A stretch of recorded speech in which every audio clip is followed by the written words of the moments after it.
Cuman poin-poin yang di sana itu yang di dalam Bible sendiri itu yang saya dapat itu kok mengajarkan sebenarnya secara tidak langsung bahwa dalam Bible itu banyak pernyataan bahwa Allah itu esa, Allah itu satu gitu kan. Jadi ketika saat itu saya cuman terus sebenarnya konsep yang di dalam gereja sendiri itu bagaimana?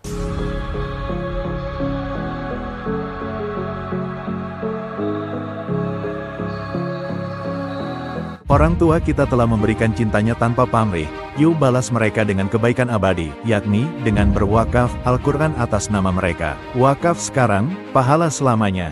Dan sekarang saya sudah bersama salah seorang narasumber, seorang mu'alaf di tahun 2005, beliau bersyahadat dan akan membagi kisahnya seperti apa untuk bisa kita jadikan tambahan semangat, tambahan motivasi dan tambahan ilmu bersama Koh Fandi. Assalamualaikum. Waalaikumsalam warahmatullahi wabarakatuh. Insyaallah. Sehat ya Koh Fandi ya? Alhamdulillah sehat. Iya Koh Fandi, ini kita lagi di Jogja kok ya? Koh Fandi asli Jogja? Oh enggak, aslinya Jawa Timur, Tulungagung. Oh Tulungagung, Masya Allah. Berarti dari Tulungagung hijrah atau merantau ke sini? Bisa dibilang hijrah dan merantau juga tuh. Masya Allah. Di Jogja. Berarti keluarga masih ada ya di Tulungagung? Masih, cuman kalau keluarga inti saya secara saudara yang sekandung itu sudah di sekitar Tulungagung dan yang paling jauh saya di Jogja. Oh, paling jauh di Jogja ya. Tapi nggak terlalu jauh lah dari Tulungagung ke sini ya? Enggak, sekitar 6 jam. 6 jam lah ya. Lebih jauh ke Jakarta daripada. Belum macetnya ya? Nah, belum macetnya. Iya, Pak Fandi mungkin saya dan sahabat wakaf nih pengen tahu secara utuh nih bagaimana kisah atau cerita antum itu bisa yang tadinya Kristen Protestan atau Katolik?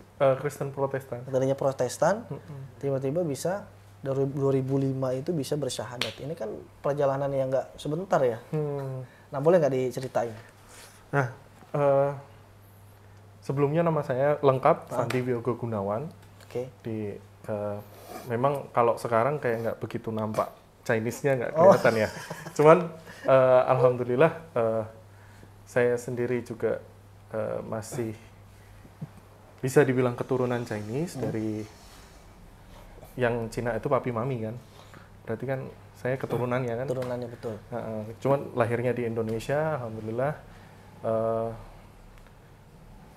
2005 itu kira-kira bulan November itu saya bersyahadat kira-kira ya berapa minggu sebelum puasa, kira-kira 2 mingguan saat itu kalau nggak salah, tahun 2005 itu sebelum puasa, antara 2 minggu 3 mingguan, karena sebenarnya kalau dibilang pencariannya itu nggak serta-merta pada saat itu ya. Kita ada proses di situ. Nah, awal mulanya sih ya memang dulu dari pendidikan dari kakek saya itu mengenalkan saya dengan apa di gereja itu lebih kan gitu kan. Jadi lebih intens di gereja, terus juga sering bantu-bantu di dalam sampai sebelum bersyahadat itu qadarullah saya sempat beberapa kali kalau dibilang mengajar ya enggak, cuman seperti menceritakan kisah-kisah nabi-nabi ke anak-anak TK. Gitu kan, anak-anak TK yang usia di bawah 6 gitu kan. Nah, kalau di gereja Katolik di Kristen sendiri itu ada namanya sekolah minggu. Nah, itu saya dulu mulai untuk bantu karena 2005 itu kemungkinan saya masih kelas 2 SMP persisnya. Kelas 2 SMP. Jadi mulai dari pertama kelas 1 SMP itu sudah mulai bantu intens di sekolah minggu saat itu. Nah, dan pada saat itu trigger pertama ketika saya interest untuk mempelajari. Jadi bukan langsung interest ke Islam, tapi interest untuk mempelajari ke agama Kristen sendiri itu pada saat itu adalah ketika saya menceritakan kisahnya, kalau di Kristen disebutnya Abraham, kalau di dalam Islam Ibrahim, kan gitu kan. Pada saat itu saya menceritakan antusias nih depan anak-anak kan, depan anak-anak, terus saya sedikit antusias, terus tiba-tiba terdiam, mikir, karena kisahnya hampir sama, cuman perbedaan hanya pada alat yang digunakan kalau diceritakan. Jadi kalau dalam Islam diceritakan menggunakan kapak kan, kapak. Kalau dalam Kristen gada untuk menghancurkan patung-patung, dan ceritanya bisa dibilang hampir sama persis. Hampir sama persis. Saat itu langsung terdiam loh. Kalau patung dihancurin, terus yang di depan itu apa? Saya mikir begitu saat itu. Penasaran kan? Akhirnya penasaran, bukalah Bible. Buka Bible. Di situ pertama kali saya menanyakan konsep ketuhanan, terus seperti apa sebenarnya agama Kristen. Itu saya mempelajari. Kita ngomong kalau kita bilang kan pedoman semua agama itu adalah kitab sucinya. Pedoman utamanya kan gitu kan. Pedoman utamanya adalah kitab suci. Maka saya kembalinya ke situ dulu. Saya bukalah Bible pada saat itu. Memang beberapa kali saya sampai habis tuh baca tuh. Tapi kalau ditanya hafal, ya enggak. Kalau buat saya itu impossible. Buat saya secara pribadi itu impossible untuk menghafalkan Bible gitu kan. Cuman poin-poin yang di sana itu yang di dalam Bible sendiri itu yang saya dapat itu kok mengajarkan sebenarnya secara tidak langsung bahwa dalam Bible itu banyak pernyataan bahwa Allah itu esa, Allah itu satu gitu kan. Jadi ketika saat itu saya cuman terus sebenarnya konsep yang di dalam gereja sendiri itu bagaimana? Kan gitu. Kenapa kok tiba-tiba ada Roh Kudus? Kenapa tiba-tiba ada anak Tuhan? Kan gitu, anak Allah di situ. Terus saya akhirnya kayak pergulakan kan. Lamanya sampai 1,5 tahun, saya belajar dari sekitar saya, keluarga saya.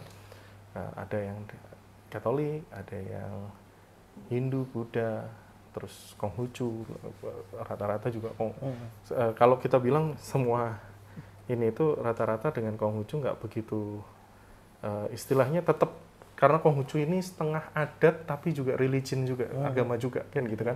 Dan kalau di Chinese kan menganggap bahwa Konghucu ini tata cara sembahyangnya Konghucu itu salah satu adat gitu.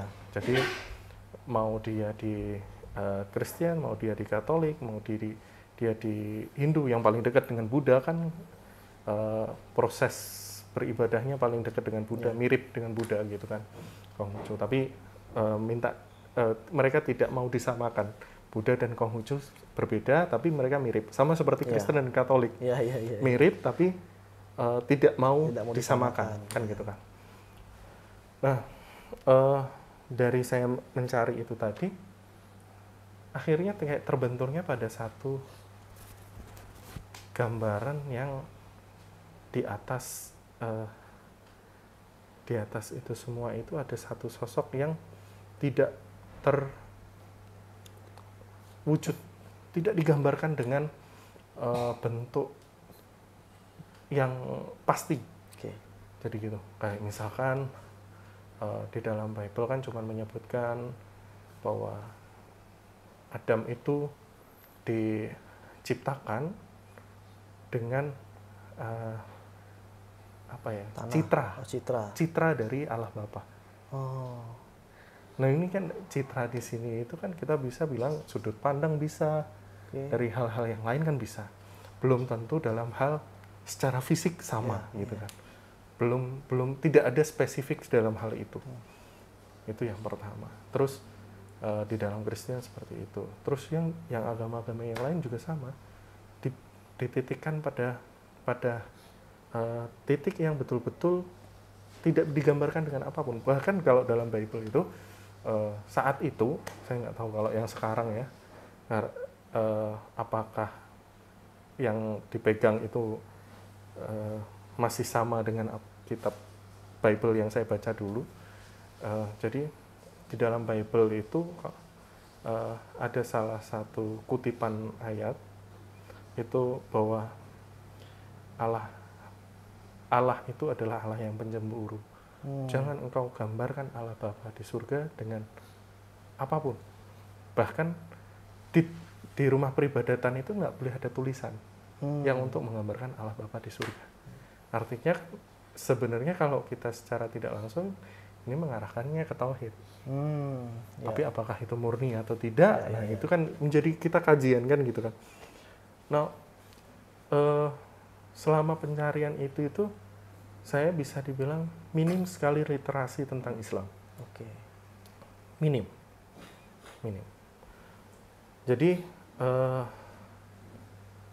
kalaupun di keluarga saya ada yang menganut agama Islam, tidak bisa memuaskan rasa ingin tahu saya dalam hal ini. Kayak misalkan saya bertanya, kalau memang Allah itu ada, terus kenapa harus ada baik, ada buruk? Itu rata-rata kalau yang berpikir ya, mu'alaf yang pencarian itu mengarahnya ke situ kan gitu kan. Kenapa harus ada baik dan buruk? Terus dan macam-macam lah. Sampai saya bingung dengan konsep penebusan dosa. Gitu kan. Konsep penebusan dosa itu Yesus itu dikorbankan dalam hal ini kan. Dikorbankan untuk menjadi penebus dosa manusia. Saya bingung di sini. Bingung dalam hal apakah itu dosa cuman dalam satu waktu, dosa bawaan, dosa yang bawaan dari manusia itu tadi disebutkan dosa dari Adam dan Hawa yang makan buah terlarang kan gitu kan. Itu yang dikatakan. Tapi ada juga yang mengatakan, bukan ada juga yang mengatakan ya, tapi itu mindset yang ditanamkan bahwa dosa-dosa kita ketika kita mengikuti kerajaan Yesus, maka kita akan diselamatkan gitu kan. Kita terbebas dari semua dosa. Di situ saya sempat pada titik. Lah, terus kalau kita misalkan kita dari Senin sampai Sabtu kita buat jahat sama orang nih. Saya ngebukin orang saya ini. Begitu masuk ke dalam gereja, nol lagi dong. Begitu terus. Nah, apa bedanya dengan saya yang berusaha baik di mata gereja, baik di mata Tuhan, gitu kan? Selama seminggu full saya berusaha itu tadi dengan orang yang ini tadi. Iya. Kan gitu kan? Dia melakukan katakanlah dari Senin sampai Sabtu ngebukin orang, gitu. Maksiat lah ya. Ekstrimnya dia sampai katakanlah setiap hari bunuh satu orang. Begitu dia hari Minggunya dia masuk ke dalam gereja, nol. Bersih gitu. Bersih. Dihapuskan semua dosanya. Apa bedanya dengan yang itu ya? Iya, terus perbedaan saya dengan ini tadi itu gimana? Iya. Kan semua akan diselamatkan tuh pada satu titik. Terus kalau seperti itu sebenarnya nggak perlu dong ada agama lain. Nggak perlu ada agama Kristen. Betul. Ini dalam mindset saya pada saat itu. Ini saya bilang ini mindset seorang anak kecil pada saat itu kan gitu kan. Jadi itu pada saat itu berpikir seperti itu. Nah, pada titik oke lah, coba saya ini kan, saya cari secara ini. Oh ternyata Bible mengajarkannya bahwa Allah Bapa ini Esa satu. Allah Bapa itu pencemburu, nggak mau digambarkan dengan yang lain. Gitu. Itu ada tuh di Bible tuh? Ada. Cuman saya lupa itu di titiknya di mana. Ya itu, cuman itu ada. Dan rata-rata teman-teman yang diskusi dengan saya, kalau saya diskusi sama yang lain, itu kan yang dia mencari ini, itu tuh kan saya pasti bawa relasi kan. Ya. Saya bawa baru buka lah di situ. Baru nanti saya diskus. Tapi memang secara poinnya persisnya exactly-nya di mana saya kurang ingat gitu kan. Cuman ada poin-poin tauhid di dalam situ yang bikin saya penasaran gitu kan. Sampai pada ketika Yesus sendiri ketika mau ditangkap oleh suruhan dari Pontius Pilatus, itu kan dia sempat istilahnya berdoa di Taman Getsemani. Bukan istilahnya, memang kisahnya yang di dalam gereja itu berdoa di Taman Getsemani menghadap ke bait Allah. Menghadap ke bait Allah, dia berdoa di Taman Getsemani. Itu saya pas saat itu saya belum berpikir, oh Yesus itu melakukan sholat, enggak. Tapi pas saat itu saya berpikirnya, kalau bait Allah itu ada, bait Allah di mana? Ya. Kan dikatakan ketika Yesus itu disalibkan, bait Allah terbelah menjadi dua, hancur berkeping-keping kan gitu kan. Kalau di dalam Kristen. Ya. Nah, kalau kita bilang pada saat itu, kalau itu adalah hal yang spesial, ketika sudah hancur katakanlah, itu kan bekasnya akan dijadikan penanda. Kayak satu contoh, maaf ya, saya ngambil penggambaran dari orang-orang Yahudi. Tembok ratapan itu kan sisa-sisa dari bangunan sucinya mereka. Iya. Tembok ratapan itu kan masih ada, Yeah. dan mereka abadikan di situ kan gitu. Nah, kalau kita ngomong dari pengikut Kristen ini tadi, ada bait Allah itu tadi disebutkan, kenapa nggak dicari? Kenapa nggak diselamatkan? Kan gitu kan? Ya, betul. Itu. Nah, tapi next habis syahadat itu, memang kisah itu saya baru sadar, oh itu Yesus sedang sholat. Dan rata-rata yang saya ajak diskusi, ini kisah ini familiar di semua agama Kristen. Jadi ketika Yesus itu selepas perjamuan malam terakhir, dia mengajak murid-muridnya ke Taman Getsemani untuk berdoa. Yesus mengambil 2 langkah di depan murid-muridnya, bersimpuh, menempelkan dahinya ke tanah, lalu diikuti oleh murid-muridnya di belakang. Itu ada di itu? Dikisahkan. Tapi memang menurut kepercayaan orang-orang Nasrani seperti itu, dikisahnya itu. Jadi tiap maaf ya, kalau kita bilang setiap gereja itu memiliki cara untuk menceritakan masing-masing. Nah, tapi kalau yang saya selama ini diskusi dengan yang lain, mau dengan Kristen Katolik, itu rata-rata kisahnya similar, sama. Sama ya? Hampir sama. Apakah nanti bersimpuhnya yang hilang, apakah nempel dahinya yang tanah dihilangkan dalam ceritanya, bedanya di situ. Rata-rata. Tapi satu garis besar di situ adalah Yesus bersama murid-muridnya datang ke Taman Getsemani berdoa ya? Bersama-sama menghadap ke bait Allah. Iya. Berarti Yesus tadi 2 langkah ke depan gitu ya? Kalau imam gitu ya? Itu kan kalau saya akhirnya ketika sudah sadar baru, kayaknya ngimami deh. Gitu kan? Kayaknya ngimami. Jadi pas saya sebelum bersadar, saya belum sadar hal itu gitu kan.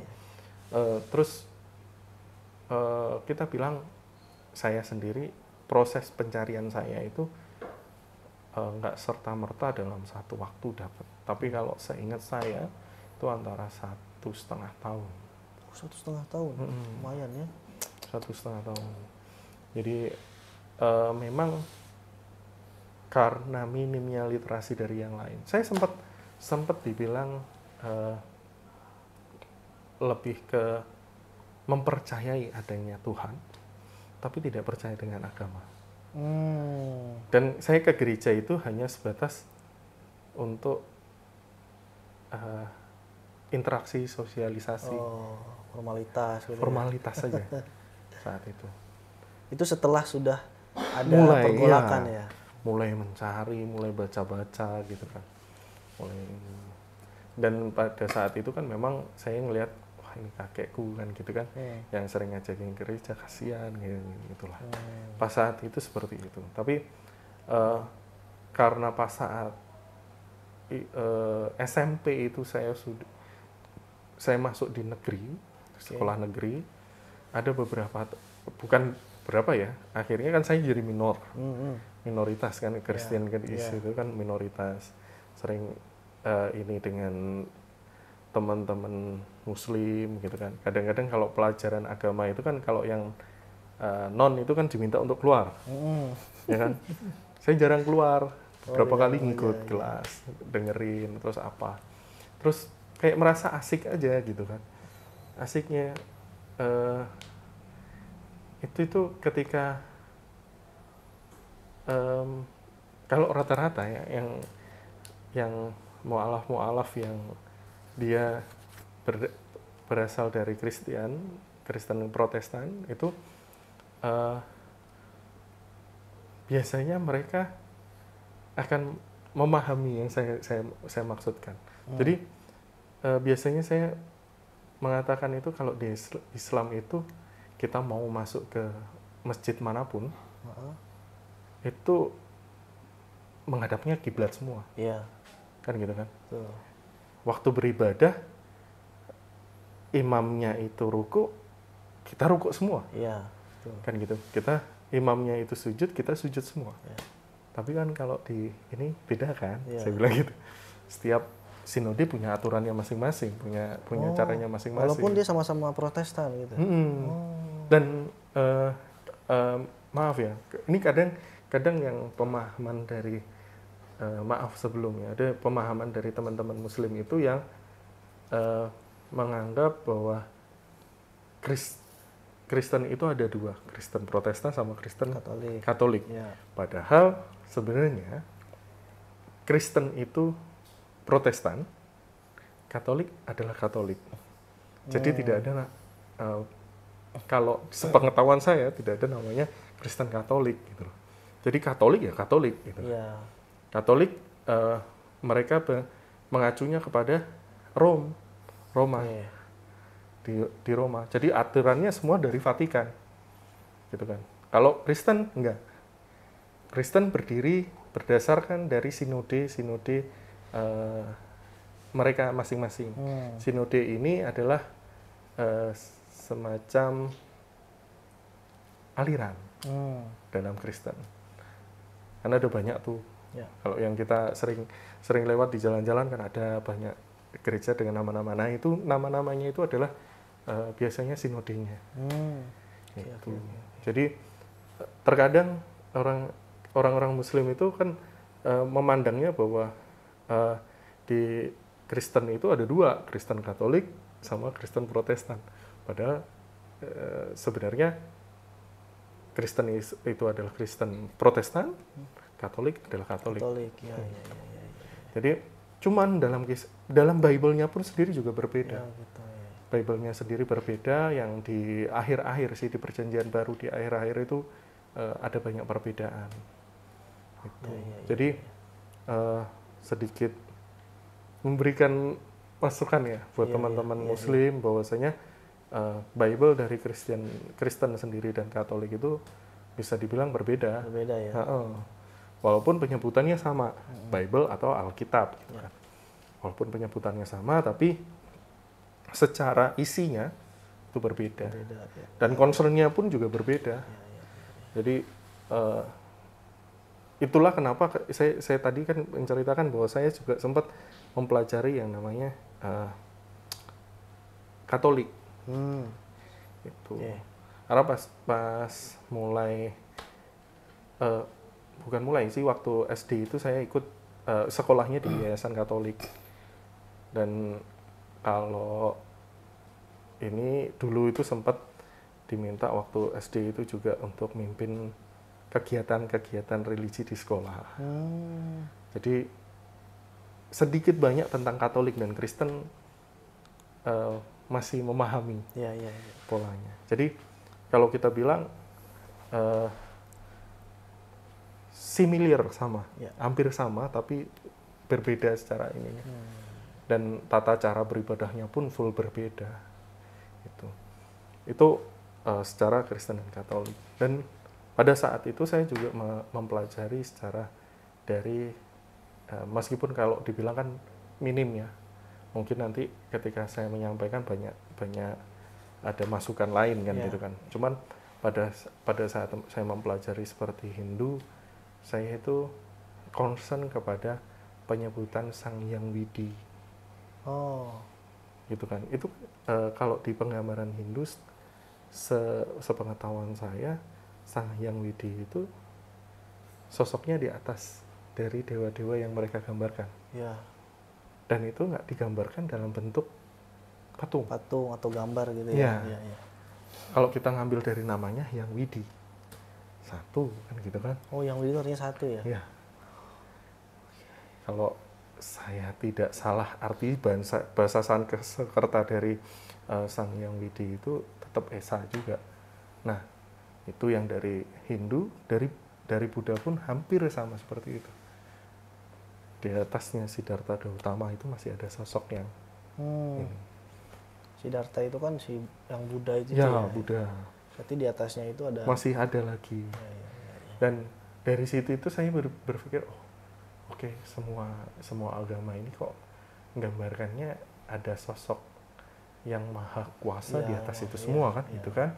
Terus saya akhirnya milih saat itu sempat kalau dibilang itu sebelum bersyahadat itu sempat menghakimi agama itu berdasarkan penganutnya. Saya lihat penganut dari jadi penganut dari Kristen itu ada yang nggak benar, penganut dari Katolik ada yang nggak benar, penganut dari Islam juga sama, Hindu, Buddha juga sama, gitu kan. Akhirnya saya nggak memilih, udah nggak usah ikut agama apapun. Tapi saya percaya adanya Tuhan gitu kan. Konsep Tuhan itu saya percaya, gitu kan. Cuman saya tidak meyakini agama ini tadi karena merasa banyak manipulasi di dalam agama itu. Nah, sampai pada satu titik di mana itu saya iseng-iseng buka Al-Quran terjemahan. Al-Quran terjemahan. Terus saat itu saya banyak sekali penasaran karena hal-hal berdasarkan logis ya saat itu. Saya penasaran dengan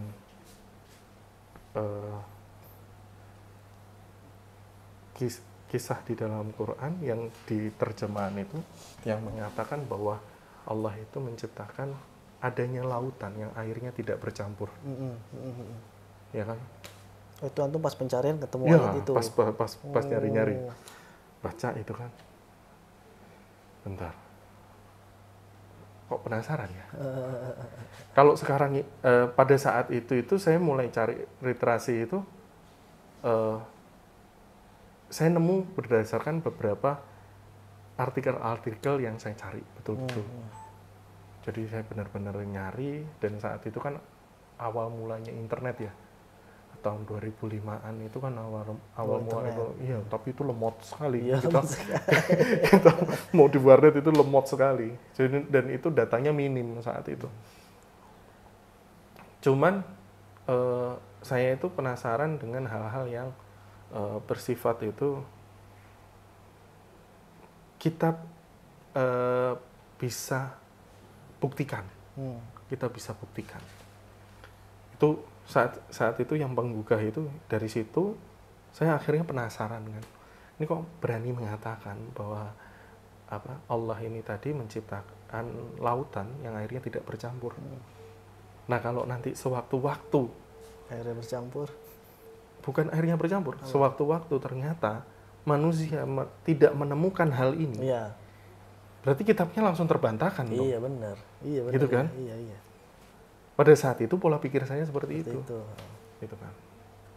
Nah, lalu saya korek-korek lebih dalam, ketemulah juga di ayat yang menceritakan bagaimana proses manusia itu diciptakan. Ketemu ayat itu ya? Ya, dari bertemunya air yang dipancarkan dari tulang sulbi, ya kan?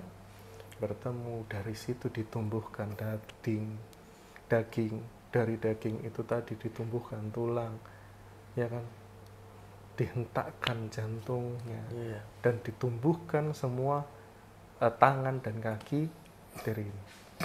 Ini kalau saya secara logika pada saat itu, dan pas saat itu memang saya pas momen dimana guru IPA itu sedang membahas bagaimana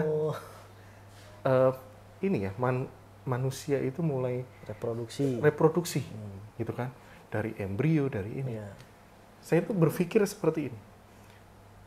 Zaman itu adalah 1400 tahun yang lalu. Kan gitu kan. 1400 tahun yang lalu nggak ada namanya USG. X-ray itu nggak ada semua kan. Ketika kita ngomong ini, kita harus membuktikan atau menulis hal ini, itu berapa banyak ibu-ibu hamil yang harus dibedah perutnya. Iya. Itu secara logika saya nih.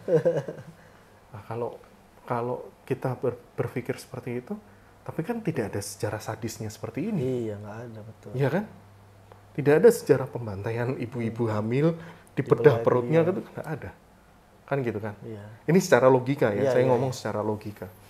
Nah, saat itu saya berpikir, nah kalau untuk membuktikan atau menulis hal ini itu kan harus melakukan percobaan berkali-kali. Iya kan? Riset lah ya. Riset. Kan gitu. Itu pada saat itu saya berpikir, wah, ini Quran betul kah? Nggak pernah berubah. Akhirnya pikiran saya di situ. Jangan-jangan yang tak baca ini adalah yang terbaru, terjemahan terbaru. Itu pikiran saya saat itu kan. Carilah saya literasi yang lain. Sampai ketemu Quran ejaan lama yang pakai TJ. Itu tahun 60-an. Itu saya baca. Meskipun secara rangkaiannya berbeda ya. Tapi penggambarannya kan mirip, similar. Betul. Nah, di situ saya mikir, oh ini berarti kalau kita ngomong, ini sumbernya nggak cuman berasal dari orang cuman mimpi aja. Kan gitu kan. Akhirnya saya mempelajari lebih dalam lagi. Dan hal yang pernah saya pikirkan dulu di agama Kristen yang perkara masalah dosa itu tadi terjawab di dalam Quran. Masya Allah. Itu ketika kalau kita ngomong itu secara umat Islam gitu kan, si A dan si B itu nanti penghakimannya atau perhitungan baik dan buruknya, timbangannya itu nanti itu kan ada perhitungan secara spesifik, dihitung betul-betul, dan nilainya pun kalau katakanlah si A si B ini mereka pernah sama-sama bersedekah 100.000 katakanlah, di mata Allah belum tentu itu sama nominalnya, kan gitu kan. Jadi keadilan ini tadi yang saya lihat di dalam Islam, oh ini lebih masuk akal nih. Karena jujur pada saat saya masuk Islam, pikiran pertama saya adalah mengutamakan akal. Karena saya melihat, ini konsepnya kayaknya adil deh, gitu kan. Nah, sampai pada satu titik di mana saya merasa kalau saya mau mempelajari satu agama, itu saya tidak masuk ke dalamnya, saya nggak akan dapat utuh. Berpikir seperti itu ya. Ibarat kata seperti kita di atas kapal di lautan nih. Kita cuma buka-buka buku, oh di dalam laut itu ada karang, bentuknya seperti ini. Oh ada ikan, bentuknya seperti ini. Tapi kalau kita belum pakai baju selam, kita belum pakai oksigen, kita masuk ke dalam lautan itu tadi, kita nggak akan tahu. Betul. Saat itu pikiran saya secara akal seperti itu. Jadi pada saat itu serta-merta aja. Ketika saya mengumpulkan banyak sekali hal-hal yang menurut saya ini lebih saya bilang ya, di logika saya ini masuk nih semua. Ya. Masuk akal nih masalah bagaimana kita baik sama orang kan gitu kan. Bagaimana setiap apa yang kita lakukan itu dipertanggungjawabkan. Ya kan? Mau diketahui, mau tidak diketahui oleh orang lain, kita semua pertanggungjawabkan kan gitu kan. Jadi saya melihat, wah ini konsepnya bagus nih. Saya melihat konsep kan. Saya melihat konsep. Itu kan juga ada di dalam Quran kan dijelaskan bagaimana orang akan mempertanggungjawabkan, bagaimana orang merasa rugi, merasa dia bagaimana mereka bahagia ketika mereka melakukan apa yang ada di dalam Quran. Dan saya tidak melihat adanya hal yang jelek di situ. Dan ketika saya masuk Islam, seperti satu persatu dituntun sampai hari ini. Masya Allah. Alhamdulillah. Dan pada saat saya masuk Islam itu sendiri pun juga nggak langsung serta-merta itu saya bisa dibilang langsung taat. Nggak. Semua tetap ada proses. Dan prosesnya saya belajar itu tadi, itu yang paling lama malah di dalam Islam. Yang sampai saya mau mengambil konsep seperti hadis, itu terus mengambil guru, itu baru 2015. Jadi dari 2006 sampai 2000, bisa dibilang 2014-an itu, saya menganggap ustadz, kiai, atau apa, saya cuma menghargai beliau lebih berilmu dari saya. Tapi tidak pernah saya benar-benar pengen belajar sama salah satu gitu, tidak pernah. Dan bahkan saat itu saya menolak konsep hadis. Karena ketika saya tanyakan hadis itu siapa yang mengucapkan? Nabi Muhammad. Yang menuliskan para sahabat. Akal saya langsung mengatakan, wah ini bisa dipalsukan dong. Wah ini bisa dibuat mainan dong. Kan gitu. Dan dalam Quran yang dijamin cuma Quran ya. Kan gitu. Sampai waktu itu. Cuman alhamdulillah setelah 2015 saat mulai pertama saya mengenal Mu'alaf Center Indonesia, di situ saya mulai belajar lebih dalam lagi. Sampai akhirnya saya mempelajari konsep hadis. Sebenarnya seperti apa. Jadi menjelaskan bagaimana kan gitu. Terus ada namanya hadis palsu, dhaif dan sahih gitu kan. Dan bagaimana cara kita mencarinya, cara kita kalau kita nggak sanggup mencari, kita tanyakan kepada guru kita kan gitu kan. Nah, saya baru mau mengambil guru terus belajar itu ketika 2015 ketika saya masuk di Mu'alaf Center Indonesia. Masya Allah. Itu 2015 itu ya? 2015 hampir akhir. Dari tadi syahadatnya di 2005 ya? 2005. Dan pencarian itu 1,5 tahun. Pencarian agama yang benar gitu ya. Hingga akhirnya berlabuh 2005 itu ke Islam. Itu setelah meriset segala macam agama. Nggak sampai ke riset sih. Jadi kalau dibilang itu cari tahu lah. Cari tahu ya. Kalau kita bilang riset 1,5 tahun itu waktunya masih pendek sekali. Pendek ya. Tapi kalau misalkan memang cari, karena memang kan hidayah itu kan haknya Allah ya. Tapi cukup cepat lah 1,5 tahun lah ya. Walaupun memang ada yang paling cepat lagi gitu, ada yang lebih cepat lagi gitu.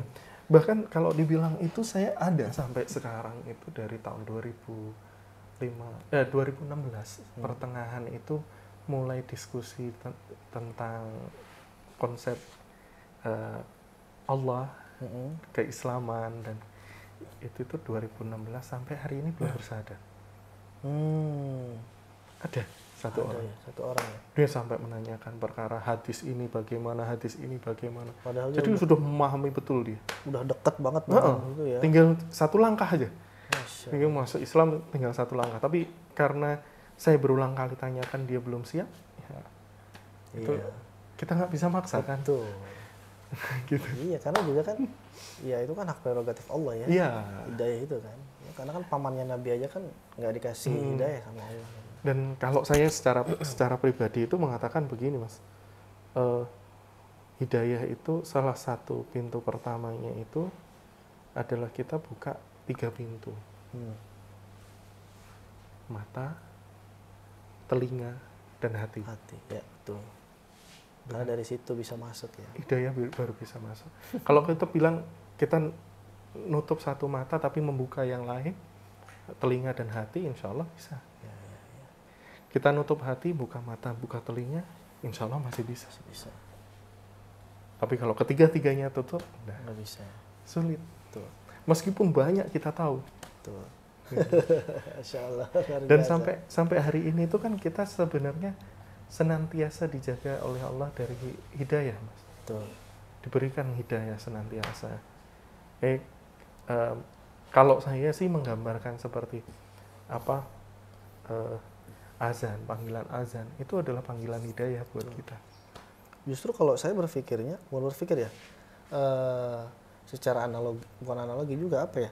Jadi kita tetap pada Islam itu juga hidayah. Nah, karena hidayah terbesar itu adalah ya Islam itu sendiri. Dan nikmat terbesar itu dikatakan para ulama itu kan ya Islam itu sendiri. Islam, iman, Islam dan ihsan itu sendiri. Itu kan nikmat terbesar yang Allah berikan kepada manusia di muka bumi. Iya. Karena kan kita tahu kalau selain Islam ya salah. Iya. Iya kan? Iya kan? Karena kan Islam satu-satunya agama yang benar, bukan paling benar. Bukan paling benar. Iya kan? Agama bukan paling benar. Kalau kita ngomong paling berarti ada pembanding. Nah, berarti ada yang benar yang lain. Betul. Nah, kemudian gini, Ko Fandi. Waktu itu syahadatnya di Tulung Agung berarti. Iya. Itu kalau boleh tahu itu antum pernah jadi guru atau pernah mengajar di sekolah minggu gitu tadi dikatakan. Terus juga aktif juga di gereja gitu kan. Orang tuh juga aktif berarti di gereja ya?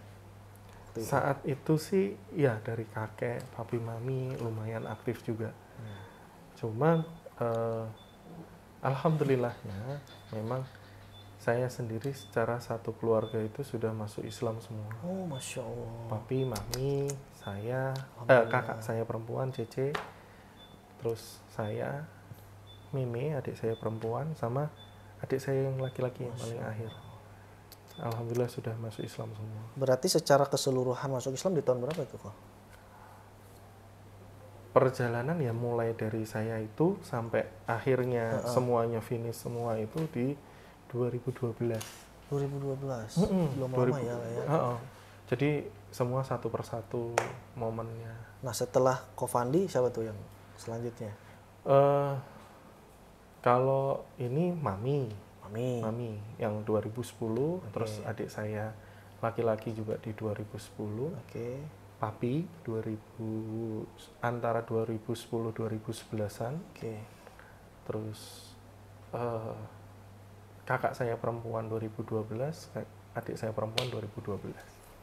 Berarti keseluruhan di 2012 semuanya finish. Alhamdulillah. Itu gimana perasaan Kofan di waktu itu? Kan pastinya kan gini, kalau saya perhatikan nih,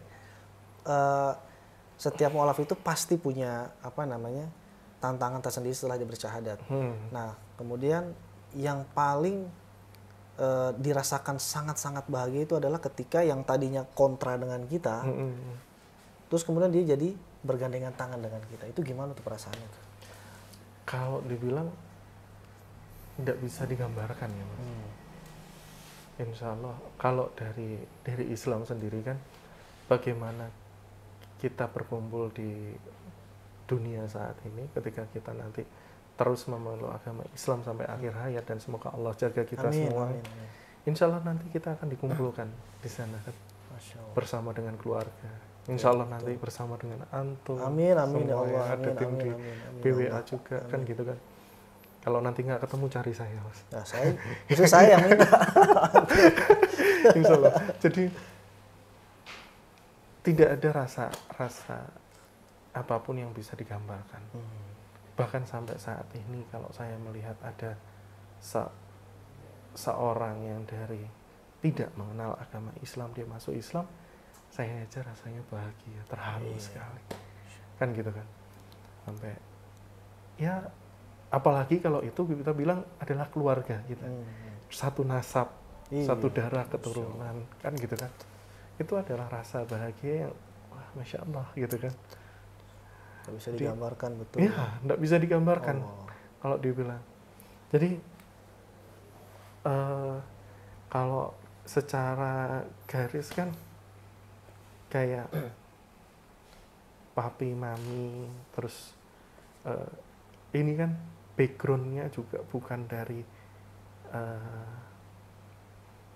pemeluk agama Islam sebelumnya, dari kakek-kakek semua kan enggak kan gitu. Berarti kan keturunan leluhur atas juga memang nggak ada yang ini ya, Muslim ya?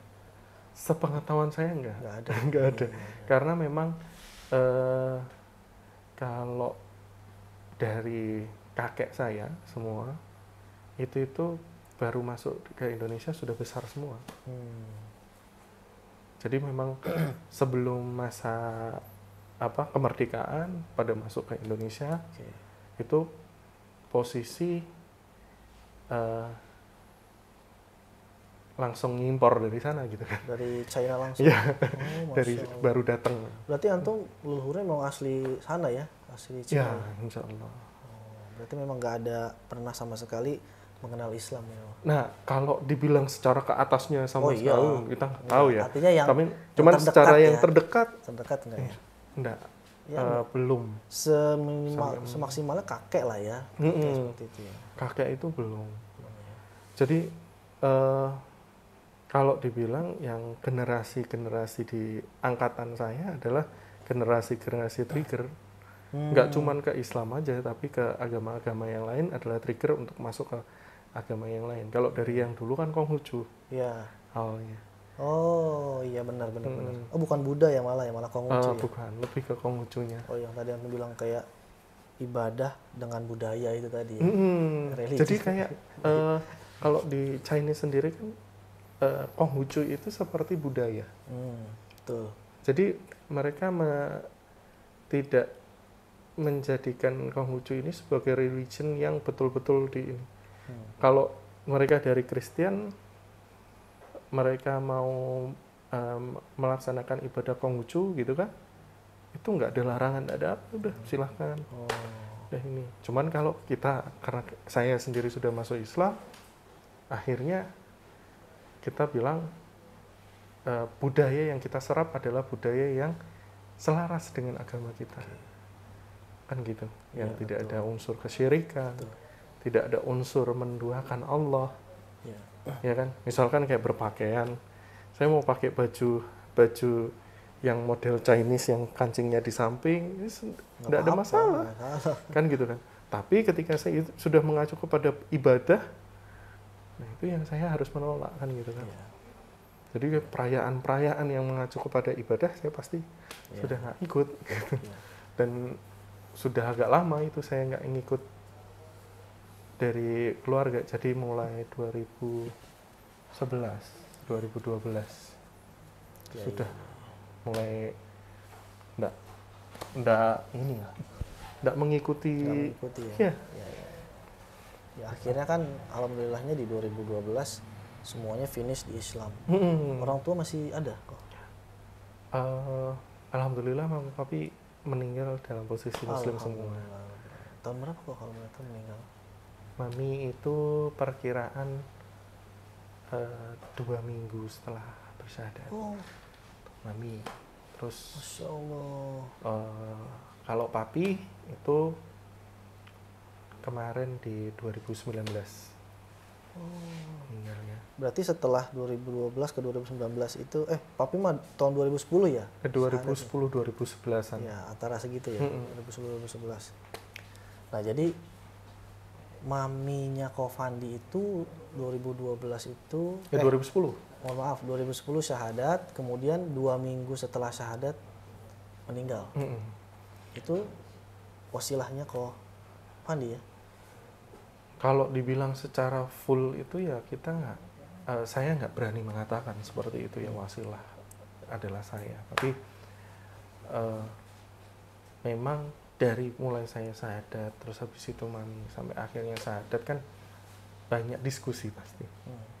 Banyak pertanyaan, kenapa saya memilih, kenapa saya mengambil seperti ini, kenapa saya mantap di situ kan gitu kan. Kan kalau kita secara ini katakanlah seperti anak-anak kita aja lah, anak kita dia dari SD mau ke SMP terus tiba-tiba dia sudah memilih sendiri, saya mau dimasukin pondok ini dong, pasti kita akan bertanya, kenapa kamu mau dimasukin pondok ini, apa alasannya, apa dasarnya, kan begitu.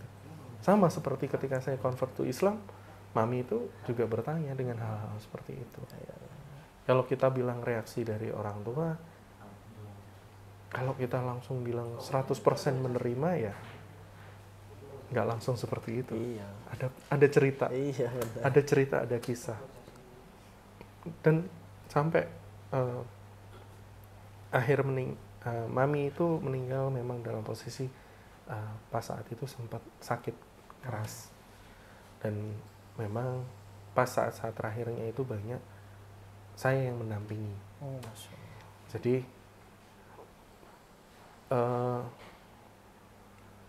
sewaktu itu kita banyak berdiskusi.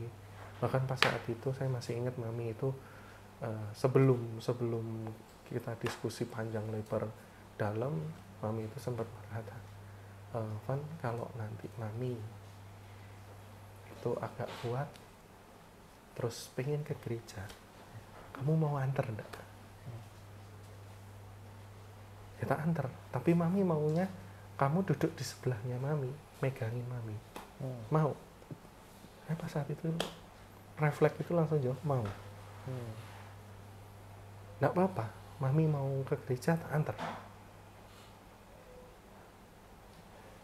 Karena yang ada di mindset saya dalam Islam adalah bagaimana saya memperbaiki hubungan dengan orang tua, kan. Jadi pada saat itu saya mau berusaha lebih dekat dengan mami, dan tiba-tiba aja Masya Allah. Mami itu tiba-tiba masuk Islam, dan akhirnya Di waktu itu? 2 minggu sebelum. 2 minggu sebelum. Kalau dibilang kan pembicaraannya itu intens sekali, panjang sekali. Karena sakitnya mami itu tadi kan, mami jadi nggak bisa tidur dengan jenak. Akhirnya tiap malam kan saya dampingin, saya temenin. Ada sekitar, saya intens betul-betul itu kira-kira 3 bulan sebelum beliau meninggal. Itu benar-benar saya kalau siang itu ngurusin kerjaan, malam langsung mami gitu. Berarti memang alhamdulillahnya sangat dekat sekali ya pertolongan Allah itu kepada setiap hambanya yang memang dekat dengan Allah gitu kan. Nah kemudian kalau ayah sendiri singkatnya gimana tuh waktu itu tuh? Kalau pas papi sendiri itu, kalau dibilang pas saat itu papi sama keluarga sepeninggal mami nggak ada, itu kan kita LDR. Dan saat itu kan kalau kita mau kontak SMS lewat telepon kan nggak ada, masih belum ada, zamannya BBM itu belum ada saat itu. Jadi kita cuman terbatas saja, cuman taunya itu papi ketika pulang dari Jakarta mengatakan sudah Islam. Masya Allah, wah itu senang sekali. Iya. Jadi kalau prosesnya papi secara detail bagaimana ya Allahu a'lam. Iya. Terus kemudian kalau Fandi sendiri ini setelah convert to Islam sampai saat ini, kontribusi untuk Islamnya seperti apa? Apakah ikut menjadi aktivis dakwah atau seperti apa, Pak? Alhamdulillah, karena ada sedikit pengetahuan tentang dari yang terdahulu dengan yang Islam sekarang. Itu tuh sejak 2015 itu saya masuk di Mualaf Center Indonesia. MCI. MCI. Jadi yang dimana pada saat itu ketuanya masih Gus Steven. Almarhum ya. Ya, almarhum rahimahullah. Itu saya yang paling intens pas 2015 sampai 2018 kemarin. Masya Allah. 2018 saya minta untuk tidak aktif di kepengurusan. Saya jadi relawan lapangan saja, relawan lapangan, dan masih masih sering menerima diskusi. Tapi begitu dia mau syahadah untuk keperluan bekal saya lempar lagi ke MCI kan gitu kan, saya kasih nomor-nomornya dari tim MCI. Terus sampai akhirnya Coach Steven meninggal, itu saya dihubungi kembali untuk diminta bantu dalam kepengurusan. Dan qadarullah, kalau bagi saya ini amanah berat gitu kan. Tapi dari para pembina itu per tahun ini saya diminta untuk menjadi ketua umum dari Mu'alaf Center Indonesia. Umum itu se-Indonesia? Ya. Masya Allah. Alhamdulillah MCI untuk sementara ini kita tersebar ada di 17, yang 3 kalau yang sudah fix itu 14 provinsi secara di Indonesia, cuman yang 3 ini masih on progress, kita screening. Yang 3, jadi ada di 17 titik insya Allah. Itu tim kepengurus dan relawan. Jadi kita juga terbuka dengan siapapun yang mau bertanya, mau berdiskusi, atau mau masuk Islam. Kita insya Allah akan berusaha memfasilitasi dengan semaksimal yang kita bisa, kan gitu kan. Jadi kalau sekarang misalkan mau menghubungi Mu'alaf Center Indonesia, itu bisa searching di Google, itu Mu'alaf Center Indonesia tanpa spasi .or.id. Mu'alaf Center Indonesia tanpa spasi ya? Tanpa spasi. .or.id. Ya, insya Allah nanti dari situ akan ada list kontak dari tiap provinsi atau kota yang kita ada tim relawan atau kepengurusan. Jadi nanti ada listnya semua. Nanti dicari. Dan insya Allah itu nanti nomor saya juga ada di situ. Kalau mau cari. Saya sendiri itu sebenarnya sudah nggak terpaku dengan harus dipanggil ko gitu, sudah nggak, karena sudah terbiasa di Jogja juga. Dan saya juga sudah terbiasa dengan yang lain itu, jadi maka tidak perlu ini yang, karena ada beberapa yang di kontak person itu, di situ nama saya ditulisnya Mas Fandi. Gitu kan. Jadi ada nanti ini yang namanya Ko Fandi yang mana ya? Gitu kan. Karena di situ tertulisnya Mas Fandi, bukan Ko Fandi. Jadi kalau mau kontak saya, insya Allah nama Fandi masih satu-satunya. Satu-satunya di dalam itu. Gitu. Nah, berarti Ko Fandi sekarang diamanahi oleh Mu'alaf Center Indonesia, itu adalah sebagai ketua umum ya. Yang sebelumnya tadi dipimpin oleh Ko Steven almarhum ya. Cuman selepas Ko Steven almarhum sempat 1 tahun ketuanya adalah Ko Henry. Ya. Terus per tahun ini karena kesibukannya beliau tidak bisa membagi waktu dengan baik, akhirnya dari keputusan dari pembina-pembina yang lain, saya yang ditunjuk jadi. Masya Allah, luar biasa. Saya juga baru tahu nih kalau Ko Fandi ini ketua umum MCI. Karena gini, setahu saya memang kan Mu'alaf Center Indonesia itu kan ketika almarhum Ko Steven itu masih ada itu, memang yang jadi Ko Steven ini yang membawa Mu'alaf Center Indonesia ini sampai dikenal di nasional gitu kan. Dan sekarang alhamdulillah Allah mempercayakan kepada Ko Fandi. Alhamdulillah, mudah-mudahan Ko Fandi bisa menjalankan amanah ini dengan baik. Amin. Bisa menjalankan apa-apa yang memang dibebankan kepada Ko Fandi. Insya Allah pasti ada pertolongan Allah di setiap apa yang dilakukan untuk dakwah. Ya. Insyaallah. Pak Fandi, terima kasih. Sama-sama. Jazakallah khair. Wa jazakumullah khairan. Mudah-mudahan Ko Fandi dan keluarga diberikan selalu kelancaran usahanya. Amin, amin. Ke bisnisnya, kalau ada bisnisnya, rizkinya, Amin. Masya Allah. Apalagi baru dapat titipan anak lagi ya dari Allah. Alhamdulillah. Mudah-mudahan anaknya selalu sehat. Amin, amin. Putra. Mudah-mudahan jadi anak yang soleh. Amin, amin, amin. Ya, seperti ayahnya ya. Amin.